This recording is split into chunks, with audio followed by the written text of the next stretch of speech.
gold trails and ghost towns. Share the adventures of our early pioneers as we explore the development of the Pacific Northwest and beyond. With your host, Mike Roberts, and historian Bill Barley. Welcome to Gold Trails and Ghost Towns. I'm Mike Roberts and Bill Barley's here, and today we're actually doing something which we've avoided doing for all the years we've been doing the show, but today Barkerville gets its due. Barkerville and Williams Creek, Mike, because they go hand in hand. And of course, Williams Creek was at one time the greatest placer gold creek in British Columbia, bar none. Barkerville was the preeminent gold town.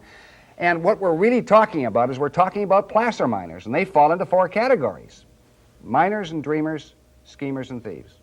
That's musical. That's great.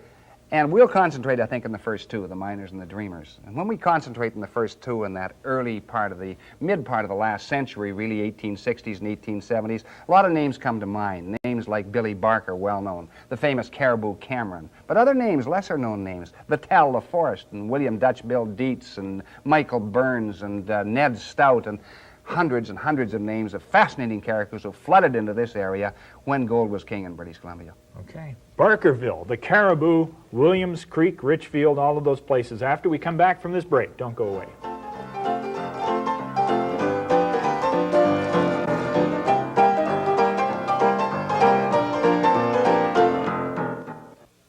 Welcome back to Gold Trails and Ghost Towns. We're heading to the Caribou today, to Barkerville, and 58? What's well, happening no, here? 1861, Mike, and by 1861, those creeks to the east of Barkerville had essentially been discovered. Keithley Creek and Cunningham Creek and Antler Creek, and there's a big camp at Antler Creek, and somebody tells a miner there that he thinks there's gold to the west.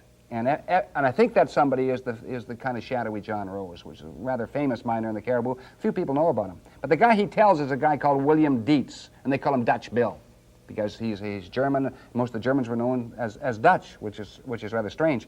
So Dutch Bill Dietz goes into that area with several other companions, and a lot of people claim to have been with him in years after. We don't know exactly who was with him, but probably Vittel LaForest was there, probably Michael Burns, probably a guy called Costello, and probably a guy called Brown. So those five probably make up the original party that goes into an unnamed creek. And they come down through this creek and they come to a canyon. And they aren't that experienced because they start panning in the canyon. And you should have panned above or below a canyon, of course, if you're a placer man. Why is that? Because the gold doesn't stick in a canyon, not much of it. The water goes through the canyon too quickly. They had to be green as grass. That's right. So they were pretty green. But they did find some gold. And the gold was not spectacular gold, Mike. It was $1.25, the maximum, the best pan they got was $1.25, and the guy who found it was Dutch Bill Dietz. So they called this particular area, they called him Dutch Bill Dietz, and they called it Williams Creek after William Dietz, of course. Okay. I never thought of that. You see, I thought a guy named Fred Williams would have Williams Creek named after him. That's right. Bill Dietz, okay. So he goes back to, it's the February of 1861, so they go back to Antler Creek, get their supplies together, and they come back in with rockers and so on, and he actually stakes a claim in there, and his claim really never amounts to much. Now, it's strange because Dutch Bill Dietz is the original discoverer, the creek's named after him. He dies 14 years later, absolutely dead, broken, forgotten in Victoria. But some of the others go on to great fame. And some of the guys who staked above the canyon, guys like Billy Cunningham, and he wrote back to Victoria, a guy named Joe Lovett, he wrote in Victoria, and he says, "Joe, I'm doing well. Claim is paying off $2,000 to $3,000 a day." Now, when you put that in the context of today, Mike, that means he was making from $100,000 to $150,000 every day he ran those sluices, and they were running 7 days a week. Hang on, and he wrote back to his friends in Victoria about this? Yeah. Well, they must have told somebody. The place is going crazy. The word always gets out. And so the guys above the canyon are doing very well. The guys in the canyon aren't doing very well. And a new town comes into being. And this is called Richfield. And this is a shot of Richfield here in its early days in the 1860s. And Richfield is the big town at that time. But then a guy called Ned Stout, who's an old Indian fighter and had almost been killed in the Fraser River War in 1858, he decides to go below the canyon. He's had a little experience in the placer fields. He goes down there and hits some fairly good gold, and the gold, Mike, is a different color. It's a bright gold. So he figures it's come from a different run, and maybe there's more gold down there, but he hasn't tapped bedrock, and that means you don't get on the lead until you tap bedrock. Get on the lead. That's right. Find the the gold deposits. That's Let's right. get on the lead. And he's talking around a saloon some night, and there's an old miner in there who's actually in his 30s, but he looks old, and his name is Billy Barker. And he's illiterate, he's an English seaman, and he's looking for a stake. There's no room in the upper canyon, there's no more room up way above the creek, but there's lots of room down below. So he goes down there, and he's a strange guy, because he had a recurring dream. And the number 52 keeps on coming up in this dream. 52, 52, it comes up in this dream. Deck of cards. That's somewhere. right, time again. And so anyway, he gets together about half a dozen other men, and they sink a shaft down there, and they go down 20 feet. Now that's a lot of work, Mike, because you have to winch this up. It's tough work. Each bucket full of gravel to sink that shaft means it has to come out of there and be dumped. And there's big rocks in river gravels. Back-breaking work. But he goes down past 20 feet, down to about 30 feet. They say, well, let's call it. There's nothing down here. Well, he says, come on, keep on going. They go down to 40. Now he has a real tough time convincing these guys to keep on the track. They go down to 50, and they're ready to call it off. He says, just go a couple of feet more. They go down to 52, Mike, and they hit a king's ransom. There's the lead. Hundreds and hundreds and hundreds of ounces, like coarse gold like this, and much coarser He always than this. brings gold with Sure. him. And some of the gold was 2 and 3 ounce slugs. And of course, the word flashes up the creek that Billy Barker's hit the lead below the canyon. Well, the result is everybody stampedes, and you've never seen a stampede like it because there are hundreds and hundreds of miners scrabbling to get that extra ground. And some of them are very lucky, and some of them are astoundingly lucky. One is the guy called John A. Cameron, who comes from Glengarry, Ontario, brings his wife in. She doesn't like the gold fields, but he hits it on the Cameron claim. And he does hit it indeed, Mike. Spectacular run on the Cameron claim, along with Bobby Stevenson and about 5 other guys. And he actually makes a fortune and leaves the Caribou an extremely wealthy man indeed. John A. Cameron. John A. Cameron. Now, he goes by another. I think we all know him better as Caribou Cameron, don't we? Yeah, and I don't think it would have been called Caribou Cameron if his name had begun with any other letter except C. Yeah. Where did the whole concept of caribou come from anyway? I don't mean to digress here. You can omit that, but... You know, I found that in some research. I'm glad you mentioned it because I did find that in some research in one of the old newspapers in British Columbia, and a group of Canadians were on the Quesnel River, actually on the North Fork of the Quesnel, which was called the North Fork then. They looked across the river and they saw a bunch of caribou. Caribou? That's right. And they said, gosh, that must be caribou country. And that's where the word caribou got its name. And the misspelling and everything is just because Oh, old sure. miners were not too erudite. Yes, they were not very literate, many of them. Okay. And, you know, in some of these mines, now what happens now, below the canyon, 1862 and 1863, they start sinking their shafts, and they hit at various depths, some at 50 feet, some at 40 feet, some at 75 feet. And there's problems in this ground because the caribou slum comes in, which is a mixture of water and clay, very tough. They have to have Cornish wheels to pump out that water all the time. And a couple of these mines here, the Mucho Oro, which was a small mine, really, only produced about $50,000. Gets a lot of publicity, though, obviously. Yeah, it Knew the does. photographer, That's but, right. but it didn't amount to much. That's right. And the Never Sweat was a little different. Now, that's a classic shot of the Never Sweat.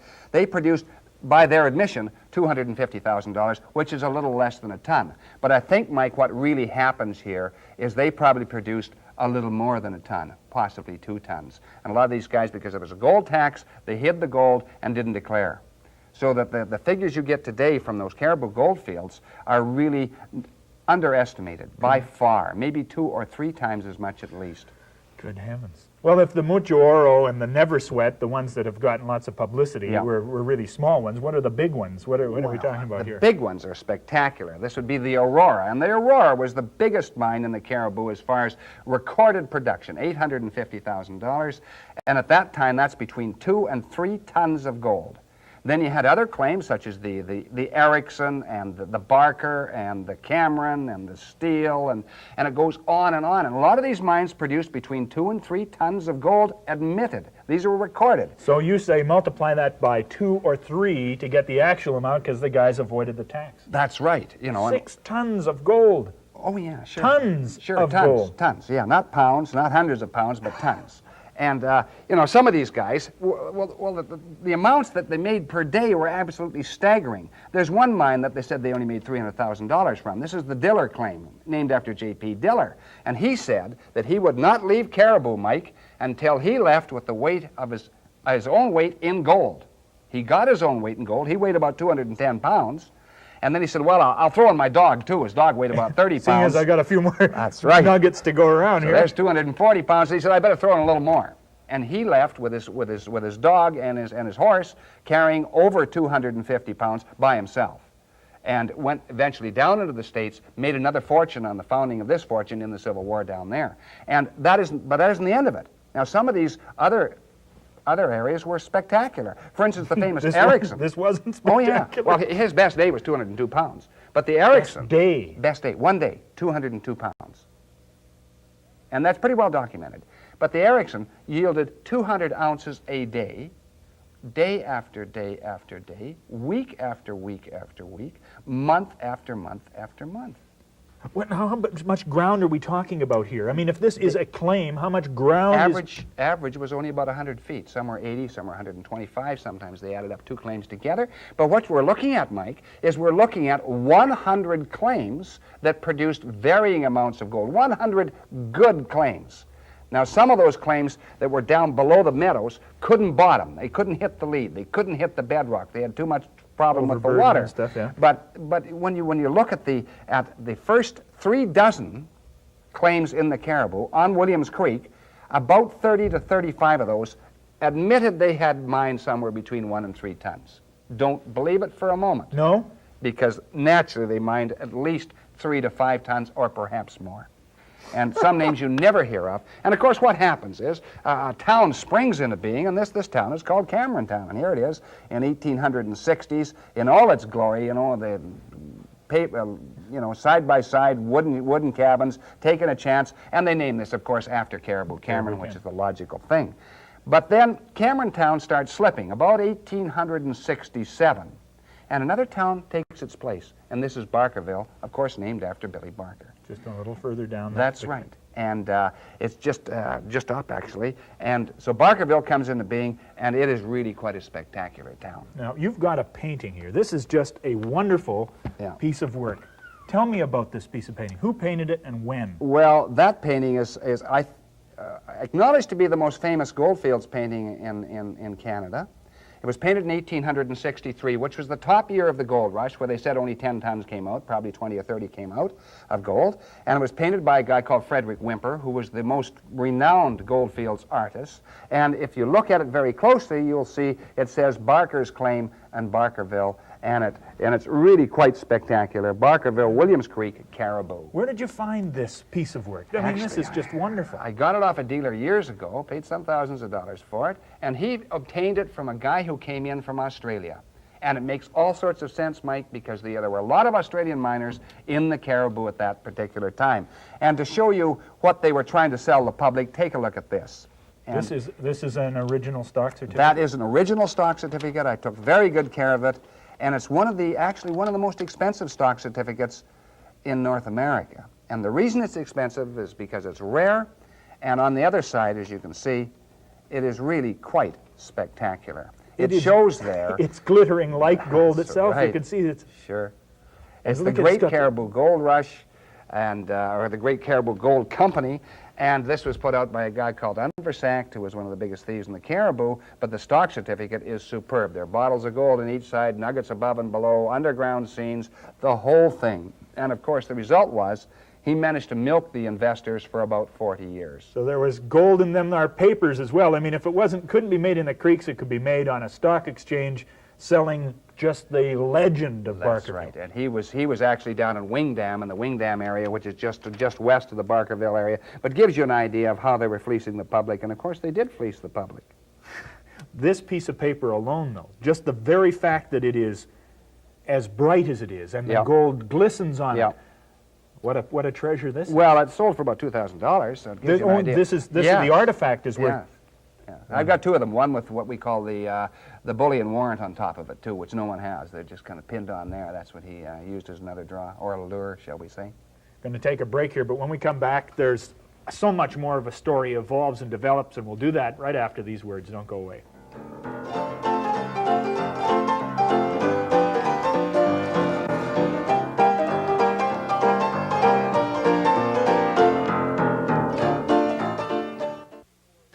Around about 1863-64, Cameron Town fades, Barkerville comes on the scene. Yeah, Cameron Town really disappears by 1867, and Barkerville takes its place, and Barkerville is teeming with people. You know, there are still people who say that there's deeper ground, it's becoming more expensive, Mike. And you get a lot of characters in this town. You know, there's a famous saloon in the town called the Wake Up Jake. And they don't even know in Barkerville, it was named after an American miner whose name was Franklin. And he was called Wake Up Jake Franklin because they had a tough time waking this guy up in the morning. So Wake Up Jake is named after a guy named Franklin because he was hard to wake up. That's okay. right. Yeah. And Jack of Clubs Lake and Jack of Clubs Creek, that was named after a guy called William Giles, who adopted the nickname Jack of Clubs. He's in a high-stakes poker game, Mike, and he holds the 10 of clubs and the queen of clubs and the king of clubs and the ace of clubs. Now, that's a royal flush if he can get the jack. There are a whole bunch of cards left in the deck. You never draw to an inside. That's right. He draws, gets the jack of clubs, cleans up, gives him a great stake, and he calls himself Jack of Clubs. And they name the lake after him, and Sure. and I think there's a Jack of Clubs hotel up in Wells That's this very right. day. Yeah, named after him. And of course, there are a lot of other characters in town itself. There's a woman there who's probably the most famous owner of the hotel, and her hotel is the Hotel de Paris. And she actually owned a Hotel de Paris in Victoria as well, moves into the heart of the goldfields, brings in the German hurdy-gurdy girls, has the hurdy-gurdy girls dancing in her hotel, and that's all they were. They were only dancers, that's all. And she has high-stakes poker games, and these actually came out of her hotel, and they're very rare. There's some in Barkerville, and I've got the others. And that's a $1 chip, Mike, the plain one. And the other two, which are etched, hand-etched on ivory, there's a $25 chip and a $5 chip. These are on ivory. These are not that little, sort of composite No, not material. French ivory. No. This is actually ivory, and very, very rare indeed. I mean, I have hundreds of poker chips in my collection, but these are the three best. These are the three premier chips out of the collection. Those are And of gorgeous. course, you know, there were high-stakes poker games, and it was very interesting poker games because what happened in this area, both in Lightning Creek and in Barkerville, they had a peculiar habit. And a deck of cards was about $1 at that time, Mike. And if a guy was having a run of bad luck, he'd take that deck and throw it over his shoulder onto the floor. Say, dealer, bring me another deck. And sometimes there'd be 75 decks of cards on the floor after an all-night or two-nights game of playing poker, draw poker, which was probably the most common game. Well, would they package those decks up and use them again, or would it just go out in the garbage? Well, no, they just go out in the garbage. They wouldn't use them again. Oh, no, they couldn't put those back into play. Once Or you some of broke them the be seal, That's right. they were no good. Yeah, and of course, there were lots of other famous characters. One guy, a guy called Morris, who was a miner, not well known until after this event, and he's coming up from Quesnel Mouth, which is now the city of Quesnel. And he is coming into Barkerville, and he looks through the bush and he sees what he thinks is a grizzly bear with a big hump on its back, and it's all kind of a mottled brown, and gosh, he grabs his rifle and brings this beast down, and he goes over to look at it, and there's a big hump on its back, and some other miners following up say, what'd you shoot, Morris? Oh, he says, I don't know, I thought it was a grizzly bear. Oh, he says, damn fool, that's camel. He shot one of the One of the the rare Lowmeister's camels of the camel group that came in. Lowmeister was going to have the camels carry all sorts of goods into the caribou. It never really worked. Yeah. And so, but Morris, you see, he gets the name Grizzly Morris, and he carries it all the rest of his life. But he's kind of proud of it. So he stakes a mine, which or claim which he calls the Grizzly Claim, and he doesn't do too badly. He takes out $50,000.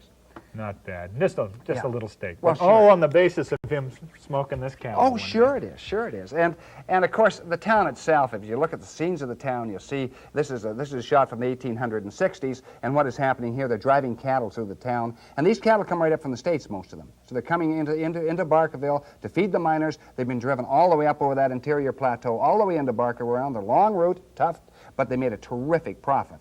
And of course, Barkerville itself is really quite an interesting town. Well, And I hear about the eggs going for $25 a piece or something. Is that apocryphal, well, or is this? that was more in the Yukon, Mike, than it was in the caribou. So the prices were not as high in the caribou as they were in the Yukon. There's no doubt about that. But of course, this is quite an intriguing area and a lot of fascinating characters. One of the most interesting guys is an old guy called Sam Montgomery, and we'll see him in this shot here. And he's working on a creek. He's about 80 in this photograph here. And Sam Montgomery is a guy who never really made it. He made a little bit of money on the Montgomery claim down in Lightning Creek, and he mines till his dying day, like old Bill Brown, who was 100. He didn't stop mining till he was 100. And old Sam is dying in the hospital. And one of his friends, I think it was Bowen, who went and saw him, who was the gold commissioner, and Sam is saying, you know, he says, and he's not very well, but he thinks he's going to get out in the creeks again. Yeah.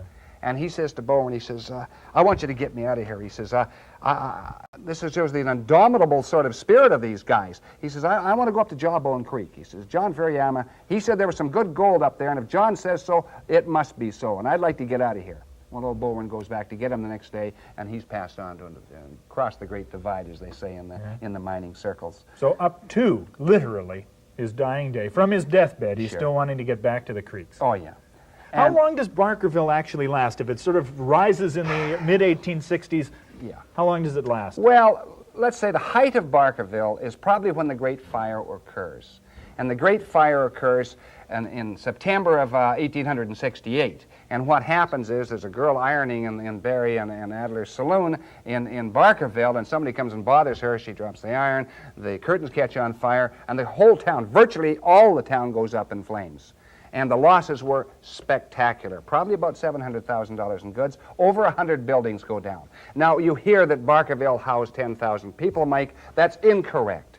The maximum Barkerville would have housed was somewhere between 3,000 and 4,000, and I'm probably being lenient on that.